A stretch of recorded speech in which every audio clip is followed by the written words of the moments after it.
ஆலயங்களாக, நடமாடுகிற தேவனுடைய ஆலயங்களாக விளங்குகிறதான தேவ பிள்ளைகளை ஆண்டவர் பரிசுத்த ஆவியானவர் இன்றைக்கு எடுத்து உபயோகப்படுத்துகிறதான நாட்கள் வந்திருக்கிறது. இந்த நடமாடும் தேவ ஆலயங்களை கொண்டு இந்த உலகம் முழுவதிலும் பரிசுத்த ஆவியானவர் ஒரு ஆராதனையின் அபிஷேகம், மெய்யான தெய்வத்தை ஆராதிக்கிற ஒரு ஆராதனையை, அந்த எழுப்புதலை ஆவியானவர் கட்டளையிட விரும்புகிறார்.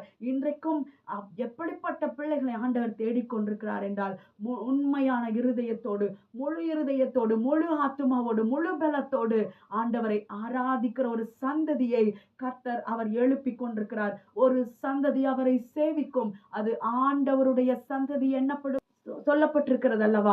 இன்றைக்கு ஆண்டவர் அப்படிப்பட்ட ஒரு சந்ததியை அவர் தமக்காக வேறு பிரித்து கொண்டிருக்கிறார். பாகாலுக்கு முன்பாக முழங்கால் படிடாத 7000 பேரை எனக்காக நான் மீதியாக வைத்தேன்